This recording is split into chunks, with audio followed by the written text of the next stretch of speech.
GetsuFumaDen Undying Moon. So, this game, a lot of you aren't gonna be impressed with it. A lot of you are gonna look at this game and see how ordinary it looks, and you're right. This game might technically be mid, but this game has a classic parry, a fully functional classic parry that does what parries are meant to do. In this game, all the weapons have a skill.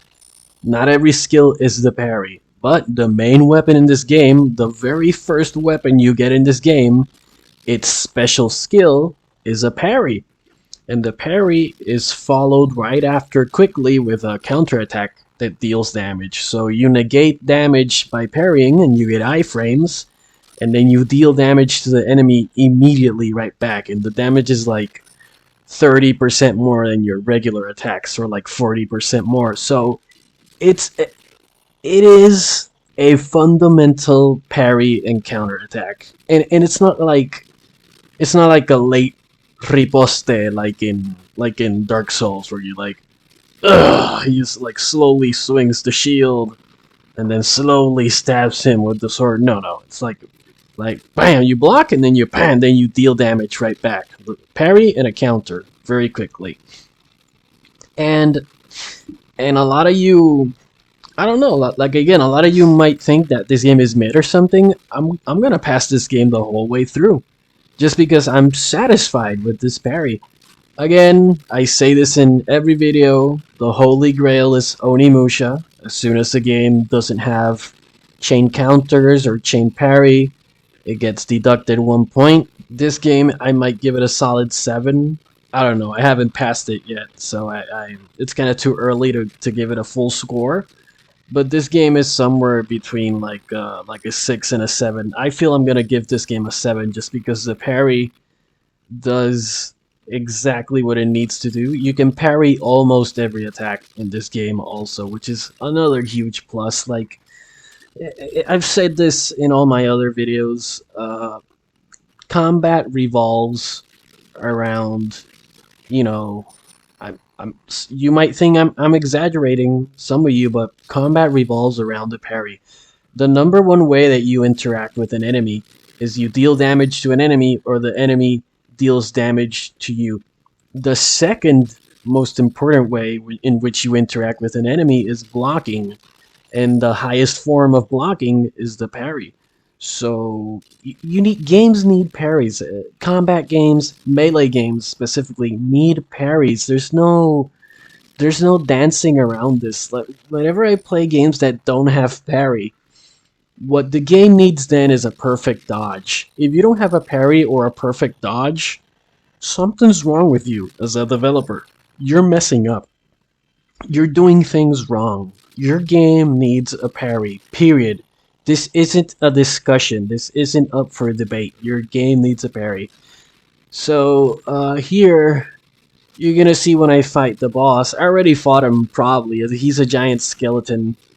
You're gonna see when I fight the boss, you can parry as well, the attacks from the boss. And you're gonna see this other mechanic in the game where the more damage you deal, you start glowing.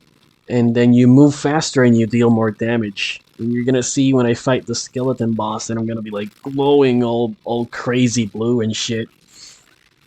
Yeah, so this game, this game isn't a like a game that I'm gonna be playing for 1,000 hours. Obviously, this game is gonna be a one and done, but I'm not gonna quit on this game. I'm gonna pass this entire game because the parry, again, it satisfies me. I don't feel disappointed by this parry. Unlike other games, I'm looking at you. I forgot the names, but I'm gonna do a video one day of all the parries that didn't make it into parry review. I'm gonna make like a little compilation. There's so many games that advertise themselves as like, oh, the combat in this game is awesome. And they'll say shit like, oh, this is the new Soulslike. No. No, you suck. You're a shit game. Recognize yourself. Recognize that you're a shit game. accept and understand that you're a shit game, but not this one. Not GetsuFumaDen Undying Moon. What the fuck? Obviously, this is a Japanese game. It's by Konami. I'm gonna say it again. GetsuFumaDen Undying Moon. Wonderful. This game has been on my list for a while now. Like I skipped Curse of the Dead Gods ahead of it. I skipped Flintlock ahead of it. I skipped Moon Scars ahead of it. So unfair. Like this game has been on my list for a year and a half, I think even 2 years. And finally I got around to playing this game. I'm gonna give this game a solid 7. I know I gave Stranger of Paradise a 6 out of 10.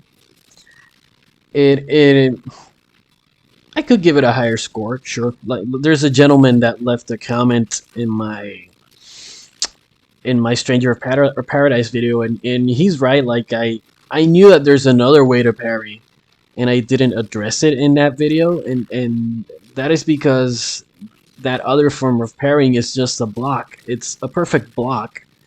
Then when you do it, it recharges your soul guard, and that's why I didn't mention it, because the real main form of parrying in Stranger of Paradise is using the soul guard.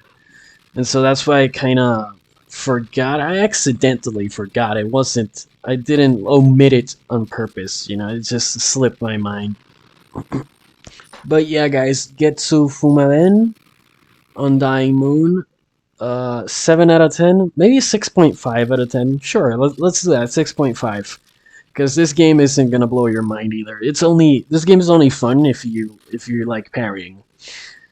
Without the parry, if this game didn't have the parry, oh my god, I wouldn't even be playing it. Literally, that's how important. That's why this is called parry review. That's how important parries are to me. And yeah, I saw Evo Moment 30 something with Daigo Umehara, and yeah, I played Third Strike. That's the kind of guy I am. I love parrying, and I'm not ashamed of it. So yeah, guys, GetsuFumaDen Undying Moon, 6.5 out of 10. Enjoy.